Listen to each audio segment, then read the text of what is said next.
Que a graça do Senhor Jesus Cristo, o amor de Deus o Pai e a comunhão do Espírito Santo seja contigo hoje e sempre. Amém. O que você diria ou faria se você visse alguém desperdiçando em vão, por exemplo, comida ou alguma coisa que é muito cara? O que você faria? O que você diria?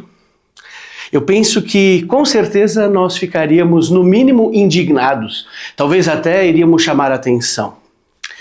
O texto previsto para o quinto domingo, no tempo da Paixão de Cristo, no tempo da Quaresma, ele nos relata acerca de um grande ato de amor que, infelizmente, foi interpretado como um grande desperdício, como algo completamente desnecessário. Você quer saber onde é que está esse texto na Bíblia? Convido você para abrir o Evangelho de João, no capítulo 12, os versículos de 1 a 8. E eu vou fazer a leitura desse texto. João 12, de 1 a 8. E lá está escrito: 6 dias antes da Páscoa foi Jesus para Betânia, onde estava Lázaro, a quem ele ressuscitara dentre os mortos. Deram-lhe, pois, ali uma ceia. Marta servia, sendo Lázaro um dos que estavam com ele à mesa. Então Maria, tomando uma libra de bálsamo de nardo puro, muito precioso, ungiu os pés de Jesus e os enxugou com os seus cabelos, e encheu-se toda a casa com o perfume do bálsamo. Mas Judas Iscariotes, um dos seus discípulos, o que estava para traí-lo, disse: por que não se vendeu este perfume por 300 denários e não se deu aos pobres?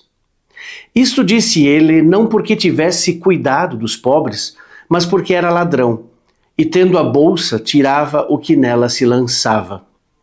Jesus, entretanto, disse: deixe-a, que ela guarde isto para o dia em que embalsamarem. Porque os pobres sempre os tendes convosco, mas a mim nem sempre me tendes. Até aqui, o texto previsto para esse próximo domingo, o quinto domingo na Quaresma. Que texto interessante, no mínimo intrigante.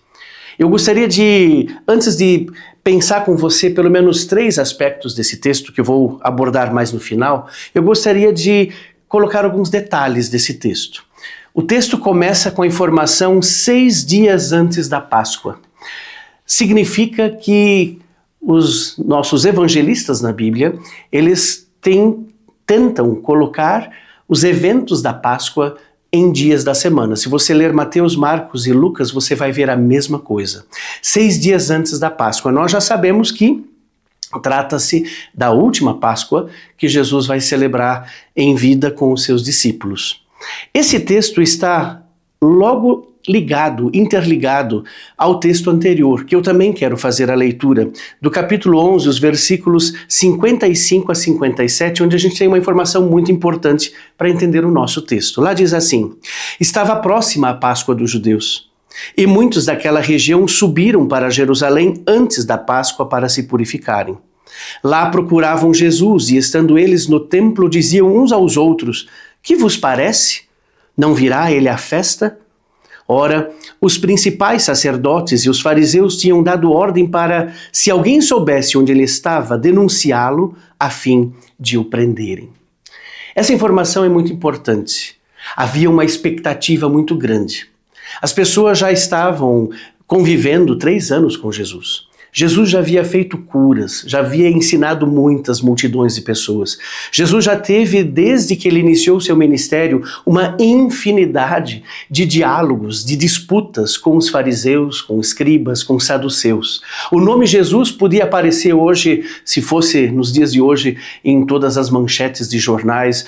No mínimo teria, durante 3 anos, uma coluna em algum jornal famoso do país, sempre com alguma informação a respeito do que Jesus fez, do que Jesus falou, do que ele ensinou. Muitas expectativas. Mas um detalhe, ou pelo menos alguns detalhes importantes: a Páscoa estava se aproximando. Isso não é só dito no nosso capítulo, no nosso texto de João 12, mas também nesse primeiro versículo que eu li novamente, no versículo 55. Além disso, esse texto está inserido logo após uma das coisas mais importantes que Jesus fez na sua obra salvífica aqui nesse mundo. Ele ressuscitou o Lázaro. capítulo muito conhecido, João 11. Lázaro, o irmão de Marta e Maria. Interessante, nossa história, a pregação de hoje, também trata-se de Lázaro, Marta e Maria. Portanto, o capítulo 12 está ligado diretamente com o contexto do capítulo 11. Havia uma grande festa pelo fato de Jesus ter ressuscitado Lázaro. Muitos creram em Jesus por conta disso. Isso era um sinal claro, visível, ele é o Messias. Por isso, as expectativas, as pessoas estavam à procura desse Jesus. Será que ele vai entrar em Jerusalém? Será que ele vai estar aqui no templo? Tenta se colocar no lugar. Um dos grandes sinais de que o Messias viria é que ele ressuscitaria mortos. E Jesus ressuscita o Lázaro. Então isso suscita na expectativa das pessoas aquele desejo: finalmente o nosso rei está chegando, finalmente vamos ter a redenção de Israel, finalmente vai vir o rei de Jerusalém, o rei dos judeus, que vai pôr fim a toda essa opressão do Império Romano. Tudo isso você tem que imaginar, está na mente, no coração daquelas pessoas que estão ali na Judeia, daquelas pessoas que estão vindo, das caravanas que estão acompanhando, as multidões que estão vindo com Jesus desde lá da Galileia. E Jesus cura Lázaro. Só que, ao lado das pessoas que se maravilharam com este grande milagre, temos também as autoridades religiosas que planejaram, por conta disso, matar Jesus. Não só matar Jesus. O texto que segue a pregação de hoje, João 12, versos 9 seguintes, há um plano para matar inclusive Lázaro. É muito terrível quando a gente lê essa história e percebe como a maldade do ser humano cega esse ser humano para os atos salvíficos de Deus. Muito bem, esse é um aspecto bem importante. Então esse é o contexto no qual a nossa história, no qual o texto da pregação de hoje está inserido. Ele está inserido dentro desse contexto de, por um lado, admiração, fé e gratidão, principalmente da família de Lázaro, mas também de ódio e de indignação e de planos maléficos para matar Jesus. E agora, Jesus estava numa cidade chamada Efraim e no nosso texto ele se dirige novamente para Betânia. Ele volta para Betânia 6 dias antes da Páscoa. E ele vai para Betânia justamente na casa de Marta, Maria e Lázaro. 6 dias antes da Páscoa significa aqui sábado. Sábado para os judeus era o dia sagrado. Nós não sabemos bem ao certo se Jesus está chegando durante a manhã de sábado, durante a tarde de sábado. Sabemos que sábado, para a tradição judaica, inicia no entardecer da sexta-feira. O calendário judaico é um pouquinho diferente do nosso. O sábado sempre começa mais ou menos a partir das 18 horas. Isso é um horário arredondado, porque depende de quando o sol se põe. Dependendo do lugar, pode ser que o sol já se ponha às 17h39, ou 17h55, ou inclusive depois das 18 horas. Mas, de uma forma geral, podemos entender que trata-se aqui de um anoitecer. Também não sabemos se Jesus é convidado para essa refeição. Aqui está sendo dito depois no versículo 2 que deram ali uma ceia, se essa era uma ceia da sexta-feira à noite ou então do sábado meio-dia. Não importa, o fato é que nós temos aqui alguns aspectos muito interessantes. Mais uma vez, primeiro, é sábado. Segundo, Jesus é convidado para uma refeição. Essa refeição, a palavra aqui usada, ceia, é um banquete. Não é qualquer refeição. Não é um almoçozinho assim que a gente convida para almoçar. Não é uma refeição simples. Era uma refeição que tinha um caráter festivo. Não era por menos. Talvez Marta e Maria e Lázaro quisessem agradecer Jesus por tudo aquilo que ele fez na vida dessa família, principalmente na vida de Lázaro. Alguém que ressuscita, alguém que foi trazido da morte para a vida. Alguém que foi tirado da sepultura. E é interessante a gente perceber aqui, Lázaro está também assentado ao lado de Jesus na mesa. Isso mostra que Lázaro, com a sua ressurreição realizada por Jesus, volta ao convívio normal da vida. É alguém que está novamente no contexto familiar, no contexto desse mundo. Muito bem. Um outro detalhe bem importante que esse texto nos coloca é que justamente João faz questão de mencionar nesse texto, que esse Lázaro era quem Jesus havia ressuscitado dentre os mortos. Isso tem um aspecto fundamental para aquilo que vai se seguir na narrativa de João até o capítulo 21, final do livro. Nós estamos adentrando naquilo que nós chamamos de Semana Santa. No Evangelho de João, ainda no capítulo 12, nós temos a entrada triunfal de Jesus em Jerusalém, que marca o início daquilo que nós também vamos celebrar logo em seguida, o Domingo de Ramos, e aí até o Domingo de Páscoa. Então nós estamos ali naquele sábado, naquele domingo que antecede a morte e a ressurreição de Jesus. Então é muito interessante a gente perceber esse paralelo que nós temos aqui.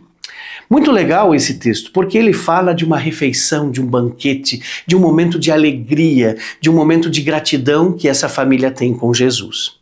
A gente não fica sabendo aqui, num primeiro momento, se os discípulos estão juntos, mas logo mais vocês vão perceber que eles estavam. Então você pode imaginar que essa mesa era uma mesa bem grande, onde tinha 12 discípulos, mais Jesus e mais 3 irmãos. Pelo menos aí umas 17 pessoas. Muito interessante, uma grande festa. Que legal. De repente, diz o versículo 3, Maria, a irmã de Lázaro, a irmã de Marta, ela toma a iniciativa de ungir Jesus.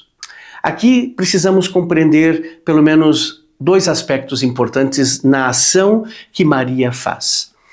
Era comum que hóspedes eram ungidos com o óleo da alegria, um óleo que era colocado na cabeça, um sinal de hospitalidade. Assim a gente entende também o Salmo 23, quando lá no versículo 5 nos é dito: Tu preparas-me uma mesa na presença dos meus adversários, unges-me a minha cabeça com óleo. É uma unção de óleo no sentido de acolhimento do hóspede. O anfitrião da casa faz isso para que, de fato, essas pessoas que foram convidadas se sintam em casa. Talvez hoje a gente diria, vou servir um cafezinho, né? O servir o cafezinho seria para nós hoje um ato de hospitalidade, um ato de acolhimento. Eu recebo bem, eu quero que você se sinta na minha casa. Mas é interessante que também há uma unção quase que completa por Jesus, em Jesus. Ela também unge os pés de Jesus.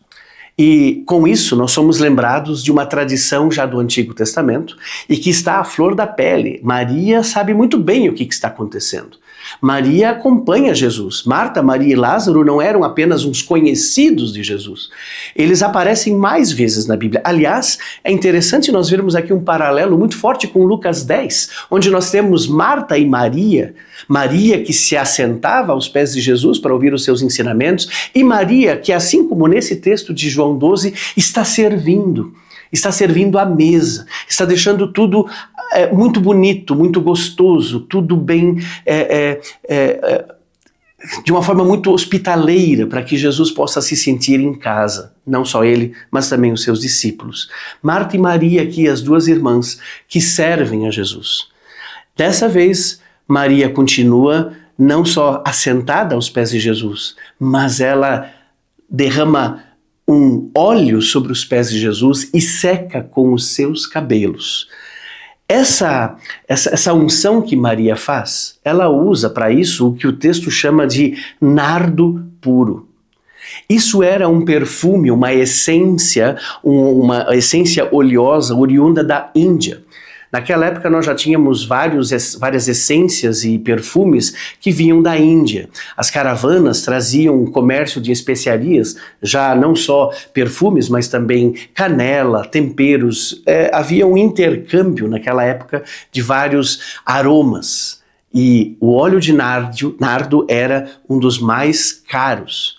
Aqui, na verdade, ele custava 300 denários. 300 denários significa o dinheiro correspondente a 1 ano de trabalho.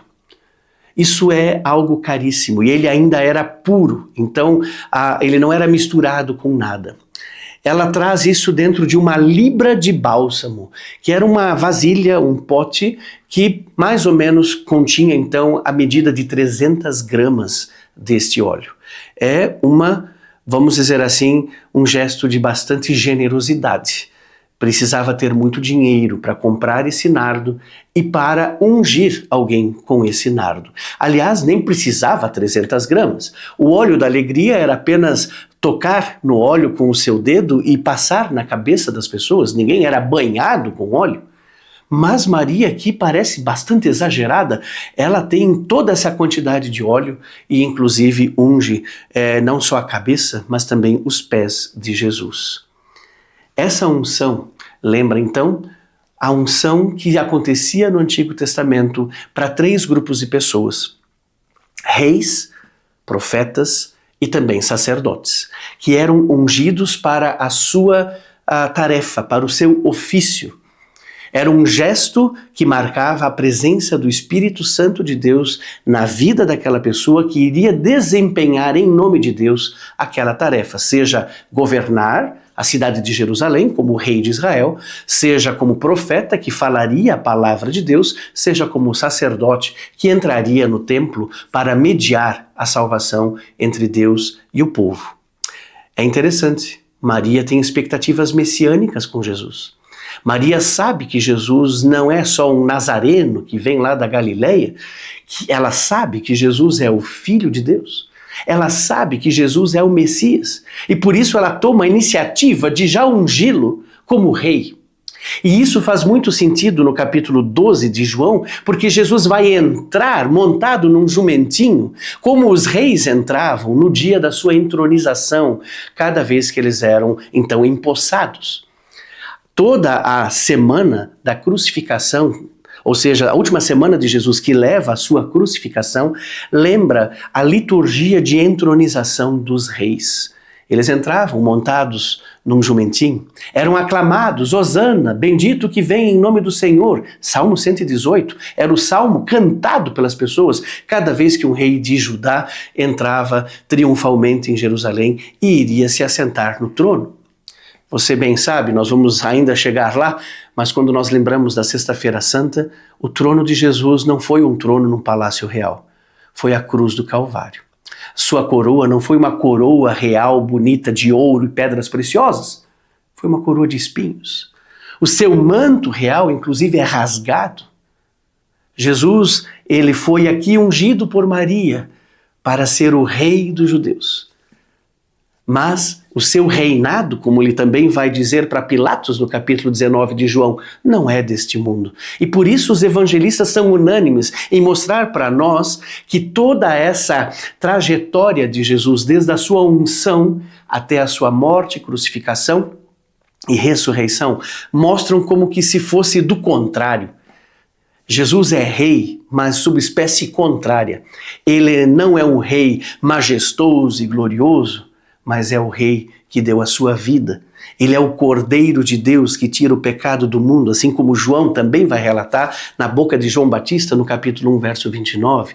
Jesus frustra todas as expectativas messiânicas que esse povo todo tinha diante dele, principalmente depois da ressurreição de Lázaro. Então é interessante a gente perceber nesse texto essa dinâmica de uma expectativa que se coloca agora de uma forma bem concreta no agir tão amoroso de Maria. Isso é um desprendimento, é um serviço que Maria faz a Jesus com todo o seu amor, com toda a sua alma, com todo o seu entendimento, com toda a sua força, como a gente poderia dizer com as palavras de Deuteronômio 6 do Grande Mandamento. É muito interessante a gente perceber aqui exatamente Maria oferta tudo que ela tem, algo muito valioso para honrar Jesus como o rei dos judeus. Até aqui, tudo muito bonito, tudo muito festivo, tudo muito esplendoroso, mas de repente um dos discípulos levanta a mão e faz um questionamento que parece que botou água fria em cima de tudo que estava acontecendo. Quando a gente lê no versículo 4, mas Judas Iscariotes, um dos discípulos que estava para traí-lo, disse: por que não se vendeu este perfume por 300 denários e não se deu aos pobres? Interessante. João faz questão de mencionar que esse Judas é o que vai traí-lo. Aliás, os evangelistas, quando vão escrever os evangelhos, já anunciam como aquele que vai trair Jesus. Já desde o início dos evangelhos nós temos a informação, ou seja, os evangelistas já nos colocam como leitores dos seus evangelhos, como aqueles que já vão precisar direcionar os olhos para Judas, porque Judas vai traí-lo. A gente não fica sabendo disso só lá no final, a gente já sabe desde o começo que vai ter alguém que vai traí-lo. E esse comentário de Judas, ele é um comentário muito infeliz. Judas parece não compreender aquilo que Maria está fazendo. Judas parece estar com outras intenções, mas usa motivos religiosos, usa o grande lema do amor ao próximo, do amor ao pobre, do cuidado ao pobre. Cita aqui todo o livro de Levítico, que nos coloca diante dessa responsabilidade social como um contraponto ao servir de Maria com tudo aquilo que ela tinha, com esse nardo valioso e caro que ela dedica a Jesus, ungindo até os pés. É interessante isso. Ele sabe que isso custou caro. E ele pergunta, será que não é um desperdício o que Maria está fazendo? Será que não poderíamos ter aproveitado esse dinheiro, ter vendido esse perfume? Está cheio de pessoas agora que gostariam de ter esse perfume e nós poderíamos ter guardado esse dinheiro para dar para os pobres. E ele fala isso porque ele era uma espécie de tesoureiro do grupo dos discípulos. Mas João não chama ele de tesoureiro, chama ele no versículo 6 de ladrão. Mas porque era ladrão e tendo a bolsa, essa bolsa era de fato uma bolsa de couro que se tinha. Jesus muitas vezes recebeu ofertas de pessoas que apoiavam o seu ministério para o sustento dele e dos seus discípulos. E por isso Judas era o responsável. Mas, pelo que nos diz João, não era só o responsável, ele era corrupto, ele tirava o dinheiro que era usado para o sustento, para os seus próprios fins. Mas agora vem dar uma de santo, como a gente diria, vem agora dar uma de responsabilidade social, alguém que tem um coração diaconal, só ideologia, para justamente questionar o ato de amor de Maria. E aí vem a palavra que Jesus diz. Jesus até agora, ele só apareceu em cena entrando na casa. Ele não tinha dito nada, não disse nem bom dia, nem boa tarde. Talvez ele disse, mas o João não menciona. Mas Jesus agora entra em cena respondendo à pergunta de Judas. O que Jesus diz? Jesus, entretanto, disse, versículo 7, deixa. Jesus está dizendo para o Jonas, o que Maria faz está correto. Deixe-a. Não recrimine ela. Ela está fazendo o que é correto. Parece que a cena se repete. Marta, em Lucas 10, questiona Jesus por que Maria está lá sentada e não ajuda ela. Aqui, Jesus tem que dizer para Judas, deixe Maria. Ela está fazendo a coisa certa. Deixe ela em paz, não questione. Você não tem direito de questionar aquilo que ela, do fundo do seu coração, está fazendo por mim. Mas não só isso, Jesus ainda diz que ela guarde isso para o dia em que me embalsamarem. E aqui agora Jesus frustra não só a expectativa do Judas, mas indiretamente também a própria expectativa de Maria. Maria ungiu Jesus na expectativa de que ele seria o rei, finalmente o rei que vai reinar sentado no trono lá na cidade de Jerusalém. Vai nos trazer o reino de Deus agora e vai nos tirar da opressão de Roma. E Jesus vai dizer que é para ela fazer isso porque isso vai servir para quando ele for embalsamado. Ora, quem vai ser embalsamado é porque morreu. Jesus aqui está anunciando a sua morte. Isso frustra qualquer expectativa messiânica.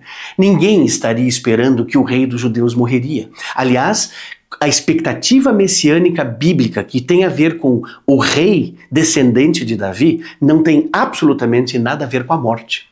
Quem morre é o profeta, quem morre é o Cordeiro de Deus.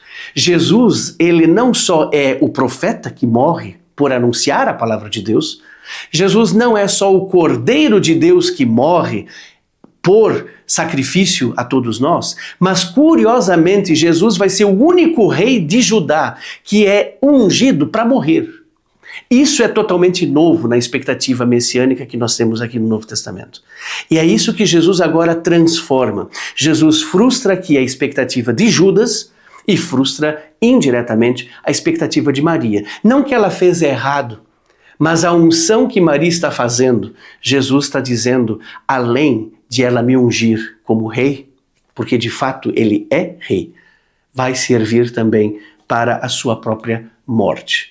E é isso que acontece quando Jesus é crucificado, depois ele é tirado da cruz, é embalsamado e colocado para dentro da sepultura. Isso a gente vai ainda ler adiante também nos nossos cultos, textos previstos aí até o domingo de Páscoa. É muito interessante esse texto. E aí Jesus diz uma frase citando o livro de Deuteronômio no capítulo 15, o verso 11. É muito legal, Jesus pega o livro de Deuteronômio, capítulo 15 junto com Levítico 19, as duas passagens mais importantes para falar sobre diaconia no Antigo Testamento. É o capítulo 15 que vai falar do cuidado do órfão, da viúva, do estrangeiro, do pobre. Só que lá, já em Deuteronômio, já lá Deus disse por meio de Moisés de que os pobres nós sempre vamos ter entre nós. E por isso Jesus diz para o Judas, porque os pobres sempre os tendes convosco, mas a mim nem sempre me tendes. Pode parecer estranha essa frase de Jesus. Pode parecer que Jesus está ridicularizando ou desprezando o amor às pessoas pobres. Pode ser que Jesus esteja dizendo, isso não vale de nada. Não, não é isso que ele está dizendo. Jesus não está colocando um fim a toda a obra diaconal do povo de Deus. Jesus não está dizendo que ajudar o pobre ou dar dinheiro aos pobres é algo errado. Ele só está dizendo que no contexto no qual eles estão, ele é a prioridade. Ele está dizendo que os pobres nós vamos sempre ter que ajudar, mas a missão de Jesus, de morrer em nosso lugar, essa está acima. A obra salvífica de Jesus é muito maior do que as nossas obras diaconais ou a nossa obra de amor ao próximo. O amor de Deus derramado em Jesus Cristo por nós na cruz é muito mais sublime do que todo o nosso amor a Ele e todo o nosso amor ao próximo. Jesus não está desmerecendo, só está colocando a prioridade. Ele não está anulando a diaconia na Bíblia, ele só está colocando o evangelho acima da diaconia. Aliás, diaconia não é evangelho. Evangelho é o que Jesus fez. Evangelho é a oferta de Jesus, dele mesmo, se entregar por nós na cruz do Calvário, morrendo em nosso lugar, para que o nosso pecado pudesse ser perdoado e nós pudéssemos ser reconciliados com Deus e experimentássemos a redenção, a salvação. Isso é evangelho. Diaconia é consequência desse evangelho. Infelizmente, hoje o pessoal está confundindo tudo. O pessoal acha que ajudar os pobres é evangelho. Bom, se é assim, então a prefeitura evangeliza também. Ou então os espíritas ou pessoas ateias, os ateus que ajudam pobres também seriam evangelistas. Percebem a falácia? Diaconia não é evangelho. Diaconia é consequência de alguém que entendeu o evangelho. E Judas aqui dá uma de entendido, mas que na verdade era só ideológico. Judas aqui inverte. Com a sua linguagem ele tenta perverter aquilo que seria o grande amor ao próximo, confundindo com evangelho. Que bom que Jesus bota as coisas no lugar certo. Que bom que Jesus diz para o Judas aquilo que de fato precisaria ser entendido. Com isso, nós chegamos ao final desse texto. E eu quero deixar para nós 3 aspectos importantes para nós refletirmos ao longo dessa semana e também nesse domingo, 5º domingo na Quaresma, em que nós lembramos desse texto tão importante. Primeiro, que expectativas você e eu temos em relação a Jesus? A Quaresma é tempo de pensarmos nessa expectativa. É tempo de nós lembrarmos quem foi Jesus, o que ele fez por nós. Os textos bíblicos estão deixando claro para nós a cada semana que Jesus não é simplesmente um exemplo de humanidade, ele não é o grande diácono da Bíblia, ele não é o grande salvador de tudo, mas ele é aquele que se entregou por nós. Ele é aquele que decididamente foi para Jerusalém para cumprir o plano salvífico de Deus. Que expectativa você tem sobre Jesus? Que ele vai apenas te curar? Que ele vai apenas responder às tuas perguntas, indagações? Ou você tem a expectativa de que ele simplesmente é só mais um nesse mundo religioso no qual nós vivemos? Jesus aqui frustra as expectativas. E essa é o segundo aspecto. Jesus frustra as nossas expectativas. Nós podemos ter expectativas completamente equivocadas. Jesus se revela aqui como aquele que anuncia a sua morte. É aquele que anuncia a sua obra salvífica. E é essa a expectativa correta que nós temos que ter. Que ele morreu e ressuscitou para nos trazer a vida eterna.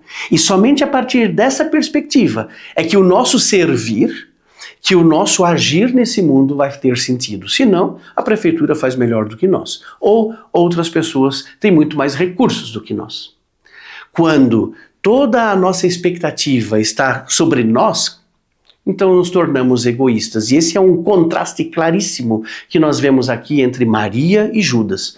Maria se desprende de tudo que tem, dá a coisa mais cara que ela poderia dar e oferece a Jesus. Judas, por sua vez, é egoísta, está pensando nele mesmo, mas ainda usa um discursinho religioso, um discursinho de amor ao próximo, um discursinho de diaconia para poder parecer religioso, mas o seu coração era completamente egoísta. Acha um total desperdício quando pessoas entregam a sua própria vida a Jesus. E o terceiro aspecto tem a ver com isso. Maria serve, Marta serve, Maria serve com aquilo que é para elas o mais precioso. Elas têm gratidão no coração, elas têm um irmão vivo do lado. Lázaro está lá, Lázaro é citado 2 vezes nesse texto. Ele não aparece mais depois no nosso texto, mas ele estava lá sentado ao lado de Jesus naquele banquete. E Maria chega com aquilo que era o mais caro.